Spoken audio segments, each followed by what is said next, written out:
예. 2500년 전에 석가모니 부처님께서는 이런 이야기 했어요. 내가 오기 전에도 이 법은 있었고, 지금 내가 이 법을 발견해서 이야기할 것이고, 또 내가 간 이후에도 이 법은 있을 것이다. 이게 뭐냐? 이 연기법이잖아요. 부처님은 자기가 깨달음을 탁 깨치고 나서 이것을 어떻게 이 깨달음을 전해줄 것이냐 했을 때 그 중도 깨달음 I12 연기법 사성제를 통해서 자기 오비구를 통해서 설법을 했더니만 오비구가 탁 깨쳤다니까. 이게 되는구나. 저는 이런 이야기를 하고 싶어요. 연기법을 모른다면은, 연기법을 모른다거나 아니면 연기법을 믿지 않는다면은 견성할 수 없다. 연기법을 모르고 견성할 수 없다. 깨달을 수 없다. 감히 그렇게 말하고 싶어요. 연기법이란 게 뭐냐 하면 그러지 않습니까? 이것이 있으면 저것이 있고 다 연결되어 있다 아닙니까? 그 하나의 나무가 죽지 않고 서 있으려면 그 나무에 요구되는 빛이 있어야 되고 물이 있어야 되고 산소가 있어야 되고, 나 또한 마찬가지로 죽지 않고 있기 위해서는 누가 만들었던 옷을 입고 음식을 먹고 물을 먹고 햇빛을 쏘고 또 주변 사람들과 상호관계 속에서 살아가지 않으면 인간답게 살아갈 수 없다. 이게 다 서로 간에 연결되어 있다 아닙니까? 연결되어 있다는 이 사실을 인정하지 않으면 견성할 수 없다. 또한 윤회에 대해서도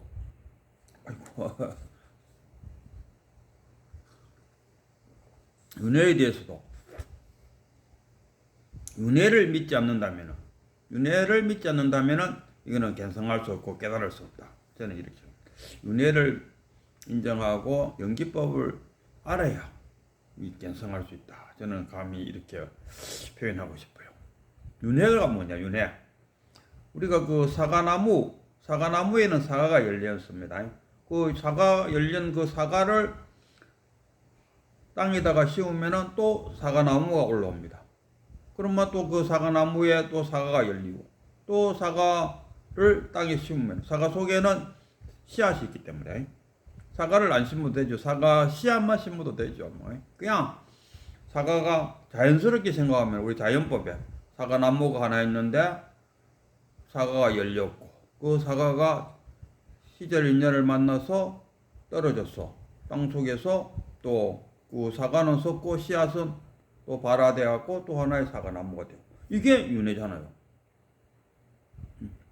어느 거 하나 윤회하지 않는 것이 없다. 모든 식물은 다 윤회를 한다니까. 우리 인간도 윤회를 해요. 그럼 이제 우리 인간은 어떻게 윤회를 하느냐? 우리는 사과가 땅에 떨어져서 또 사과나무가 되고 하는 것은 내 눈으로 보니까 저 사과나무는 윤회를 하고 있구나 아는데, 내가 어떻게 윤회를 하는지는 내가 나를 볼 수가 없다니까. 그래서 이거는 그냥 믿음, 자신에 대한 믿음으로 내도 윤회를 하는구나 하고 스스로 믿을 수밖에 없어요. 우리가 누가 잘 이야기하지 않습니까? 천국에 있는데 천국에 갔다 온 사람만 있으면 나도 예수를 믿겠다 이렇게 이야기하잖아요. 지금 천국이 있다 하지만은 한 사람도 갔다가 온 사람이 와서 대중들을 모아 놓고 내가 천국에 가보니까 어쩌고 저쩌고 이런 이야기를 하는 사람이 하나도 없었다 이런 이야기. 그러나 우리는 천국을 믿고 있다니까. 기독교인들은 믿고 있어요. 천국을 믿는다니까. 윤회를 믿지 않고는 깨달을 수 없다. 그래서 윤회라는 것은 저 같은 경우는 어떻게 윤회를 하느냐? 업장이 윤회를 한다. 우리 나라는 것은 모르고 새긴다. 부처님은 그 오온으로 구성되어 있다. 색, 색수상행식으로 색수상행식 오온이잖아요. 오온으로 구성되어 있다. 그런데 나는 색, 그다음에 자아, 그다음에 업식, 참나 이렇게 구성되어 있다고 봅니다. 이거는 믿음입니다. 내 눈으로 본 거는 아니니까. 그래서 이 몸과 자아는 만들어진 겁니다. 자아가 뭡니까? 현실적 그리고 칠식 우리가 육신이 생기고 육신이 발달해 가면서 뇌가 활동하고 그래서 자아가 나온다니까. 나라는 개념이 발생한다니까. 우리가 말하는 나. 이 불법을 배우지 않았으면은 내 몸뚱어리와 내 생각과 느낌과 뭐 오욕칠정을 느끼는 그런 것들, 뭐 지능 이런 것만이 나의 전부라고 이야기하지 않습니까? 그래서 뭐 내가 움직이는 것은 뇌의 활동에 의해서 느끼고 뭐 전두엽, 후두엽 개수하면서 감각은 뭐 전두엽에서 느껴지고 뭐 지능은 뭐 또 이렇게 뇌도 좌반구, 우반구로 나눠져서 좌반구는 계산하는 데 쓰이고 우반구는 뭐 공상하는 데 쓰이고 뭐 이런 쫙 한다. 그러나 알고 보면은 내 몸뚱어리와 이 자아는 만들어진 겁니다. 이 몸뚱어리도 꿈으로부터 만들어진 거잖아요. 그러면 죽으면 오이잖아. 죽으면 내 몸뚱어리는 수화풍으로 흩어지고 자아는 만들어졌으니까 내 기능이 끝나니까 그걸로 끝. 죽음으로써 뭐 남는 게 뭐 있노? 그게 전부지. 없어! 이러지 않습니까? 그거는 윤회를 믿지 않는 사람들의 이야기잖아요. 그러면은 참나라든가 견성한다든가 깨닫는다든가 이런 게 무슨 의미가 있노 이거로? 죽으면 끝나버린다. 그래서 부처님 시절에도 막 그 자살해갖고 훅 죽어보고 막 이런 경우가 많았다니까. 그 불교의 열반에 든다. 열반에 드는 게 그게 뭡니까? 더 이상 윤회하지 않는 것을 그 불교에서는 최고의 덕목으로 잡는다. 윤회에서 벗어나는 거. 열반에 드는 거. 근데 일반 사람들이 죽으면은 열반에 들어버린다 하는데 가능할 수가 없다. 그러면 윤회를 하는데 우리 인간은 뭐가 윤회를 하냐? 거기에는 업장이 있다는 게 업장. 업장이 뭡니까? 우리 유식 철학에 의하면은 8식이 되겠죠. 그 자아는 7식이 되겠죠. 눈으로 보는 거는 뭐냐? 전 5식. 그러면 눈으로 보고 의식하는 거는 뭐냐? 6식이 되겠죠. 6식, 7식, 8식. 8식에 들어가면은 열애장 속에 들어가면은 거기에는 순수한 참나가 있고 또 내 자신이 완전히 구족되어 있다는 사실을 모르면서 생기는 번뇌망상이 있다. 이렇게 표현해요. 그게 1심인데 1심을 우리가 나누면 그 대성기신론에 의하면은 1심이 나눠지면 뭡니까? 진여문과 생멸문으로 나눠진다. 이렇게. 그러면은 일단 진여문은 그 부처 마음이니까 뭐 그 부처는 부처 대뿐이니까 더 이상 논할 건 없고 부처가 어디서 나옵니까? 중생에서 나와. 중생에서 부처가 되잖아. 그럼 우리가 그 진여문에서 생멸문으로 두 개 나눴을 때 이 생멸문도 진여문 1심에서 나왔기 때문에 여기도 마찬가지로 청정심은 갖고 있다. 단지 망상에 의해서. 그래서 그 초기에 그 아라한들은 이 번뇌망상을 제거하게 되면은 다시 그 진여문이 되니까 1심이 되니까 그게 바로 뭐 깨달음이다, 뭐 참나다 이렇게 표현하는데. 또 그 대성기신론에서는 또 내 자신을 그렇게도 보고 법신, 보신, 하신, 최상용으로도 나눠요. 우리 그 부처님 옆에 보면 문수보살, 보현보살 이렇게 나누듯이 법신과 그 보신과 하신 우리가 그걸 위로자나 부를 법신 또 무슨 그거 뭐 이렇게 하노 보신을 뭐 이렇게 했는데 그 부처님하고 그 다음에 하신은 석가모니 불 이렇게 표현한다. 최상용 우리는 그러니까 본체가 있고 그리고 그 최상 상을 어떻게 참 이렇게 설득 표현하느냐 했다. 우리가 뭔가를 결정하려고 참 망설이고 있을 때, 또는 뭐 절에 가서 기도를 하거나 교회에 가서 뭐 하나님 도와주세요 하고 기도를 하는데 하나님의 목소리가 들린다 아닙니까? 그래 너는 나의 자녀여 깎아막까 고민하지 말고 가시오. 또 부처님 쪽에도 마찬가지야. 부처님한테 막 108번뇌를 막 하고 있는데 어떨 때는 안 되면 3000번 들다고 하는데 뭔가가 소리가 들려요. 부처님은 안 나타나더라도 소리가 들려. 망설이지 말고 하시오. 이런 어떤 소리가 들린다. 그 소리가 뭡니까? 보신이다. 최상용 할 때 상이다. 그게 열애장이다. 그러고서 실제 행하는 자. 부처님이 오셔갖고 그 중생구제 한다고 50년 동안 그랬다. 그게 하신이다.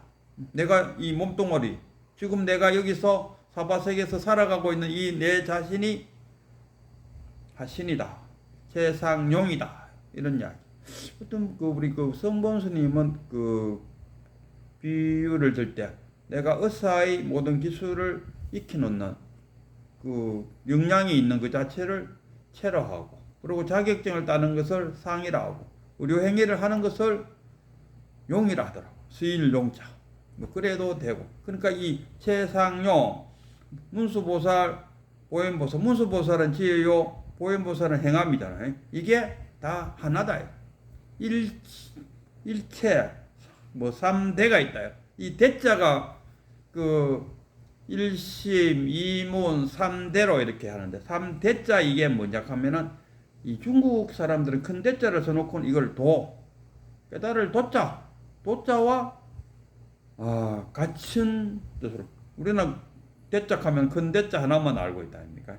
그러니까 크다, 위대하다, 깨달음, 도다, 이렇게 대강불 뭐 이렇게 쓸 때, 대강불 할 때도 그때 큰 뭐 강이가 아니고 그때도 깨달음, 이 대자를 중국 사람들은 그렇게 쓰더라고요. 그래서 3대, 일심, 이문, 3대, 그 다음에 뭐 사신인가요? 사신, 그 다음에 오행, 육자, 이렇게 나가는. 이게 대승기신론에서 주장하는 요지인데, 어쨌든 간에 대승기신론이 이제 제가 중간쯤 와서 그 내용이 어디까지 왔나 하면 이제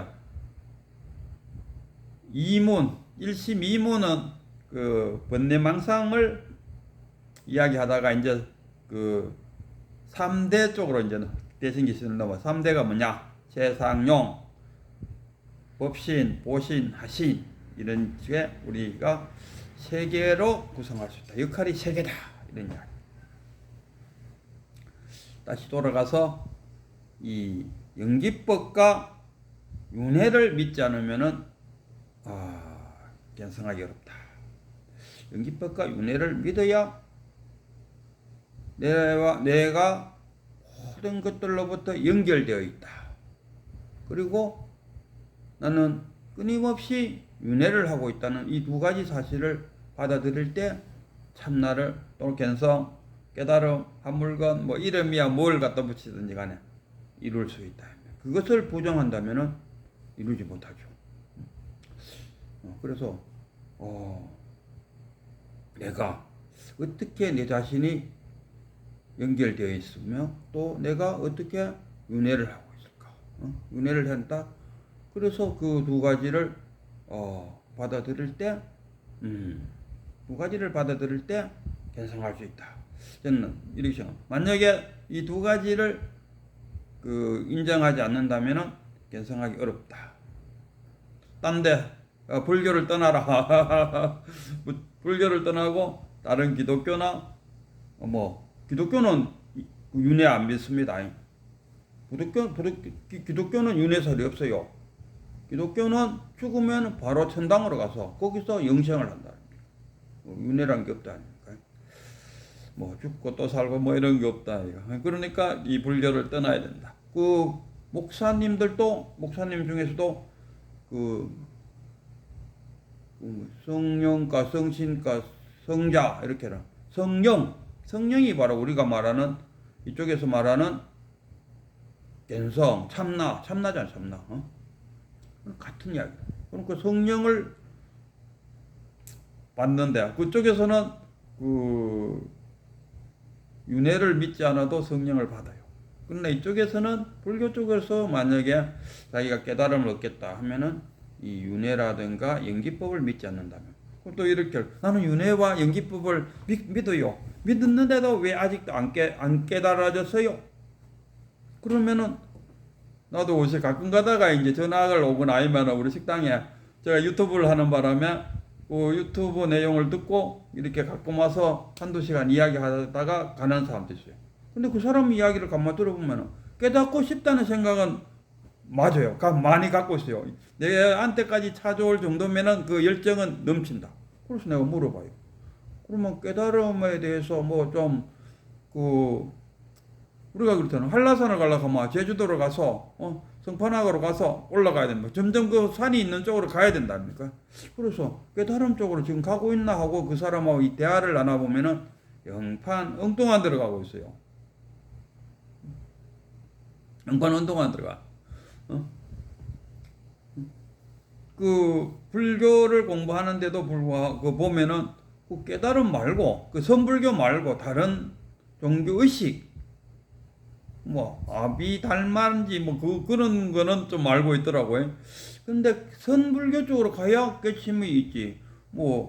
그 부처님 앞에 가서 뭐 사시공양을 하고 또 그 사찰 내가 한번 가봤는데 이제 차를 타고 어디서 이제 하루에 3개의 절을 순례 가더라고. 그래 거기 갔는데 그러니까 그 버스 안에서 의식을 행하더라고요. 뭐 절에서 의식하듯이. 그래갖고 마지막에 그 반야신경을 낭독하는 걸로 끝이 나더라고요. 그럼 뭐 다른 절에서도 만 그러잖아요. 그런 것에 많이 발달되어 있다든가. 이상하고 뭐 초파일날 가서는 저는 꼭 아무것도 한 번도 빠뜨리지 않고 초파일날 가서는 꼭 부처님한테 뭐 절을 한다든가 뭐 이런 쪽으로 가더라고요. 그래서 가만 들어보면은 한라산을 가려고 하면은 제주도에 가서 그 성판악이나 그 관음사 쪽에 가서 이 등산로를 타야 꼭대기까지 갈 건데 아니다. 그래서 그 요지 이제 정리하면 이렇습니다. 깨달음 견성을 얻고 싶다면은 연기법과 그다음에 윤회를 믿어야 됩니다. 한다고 믿어야 돼. 신을 믿는 게 아니고 심신 그러잖아. 심신 신 믿을 신자 심 내 마음을 믿는다. 심신 어떤 귀신이나 뭐 어떤 이런 것을 믿는 게 아니고 심신 자기 자신을 믿는다. 법등명 자등명하라 그 말 아닙니까? 그리고 그 두 가지를 다 믿으면서도 아직도 깨달음이 오지 않는다는 것은 자기가 지금 수행을 하고 있는 이 과정이 깨달음을 얻기 위한 한라산을 올라가기 위해서 지금 성판악 쪽으로 가고 있는지 관음사 쪽으로 가고 있는지 그 성판악으로도 올라가고 관음사 쪽에도 올라가고 좀 더 쉽게 말하면 관음사 쪽은 이렇게 좀 원만해요. 키로수도 좀 멀고 원만하게 이렇게 올라가. 그리고 보통 이제 관음사로 올라갔다가 이럴 때는 성판악으로 올라갔다가 관음사로 내려온다. 그럼 거꾸로 관음사로 올라가려고 하면 이 길이 좀 험해요. 이쪽에 성판악보다는. 그래서 우리는 만약에 처음 가는 분 같으면 성판악 쪽으로 올라갔다가 관음사로 내려오시오. 이렇게 권한다 아닙니까? 왜? 가봤기 때문에. 내가 한라산 올라가 봤기 때문에 처음 가는 분들한테 그걸 한라산 어떻게 올라갑니까 하고 물어본다면은 그러면 성판악으로 올라갔다가 관음사로 내려오세요. 만약 그대가 만약 힘이 넘친다 하면은 성판악으로 관음사로 갔다가도 성판악으로 내려와도 괜찮아요. 이렇게 하지만은 보통은 성판악으로 갔다가 관음사로 내려옵니다. 그 코스를 한번 타보시고 권한답니다. 그 깨달음도 마찬가지로. 그래서 그 윤회도 믿고 연기법도 믿는데 아직도 못 깨쳤다면은 내가 지금 수행하고 있는 이 수행 방법이 그 깨달음 쪽으로 가고 있는지. 그리고 마지막으로 이런 이야기를 했어요. 자기 제자가 책 보기를 좋아하는 큰 스님이 아이고 이놈아 그 바닷물은 뭐 동해 가서 한번 찍어보고 남해 가서 한번 찍어보면 그 짜다는 거 알만 되지. 그 바닷물을 다 마셔봐야 이제 그러고 나서야 짜다는 거 알겠느냐. 이런 미련한 놈. 이게 뭔 말입니까? 경전 공부를 필요한 만큼만 하면 되지. 그 뭐 84,000법문을 굳이 다 읽어야 될 것이냐? 그거 다 읽다가는 언제 깨닫느냐 이거라. 그거 다 읽다가는 우리 교학선과 선성으로 나눌 수 있다 아닙니까? 그러다 보면은 네가 만약 84,000 법문을 다 외운다 하면 이는 교학자, 교학자는 될 수 있어도 깨달음은 얻을 수 없다. 왜? 시간이 글로 다 뺏기니까. 그래서 이 견성, 깨달음으로 가고 있는지 자기 검증을 한번 해보고, 자기 혼자서 검증이 안 되잖아요. 그럴 때는 꼭 해야 될 것이 깨달은 자에게 가서 내가 가고 있는 길이 지금 깨달음의 길로 가고 있는지를 확인해 보는 것이 필요하다. 이런 이야기.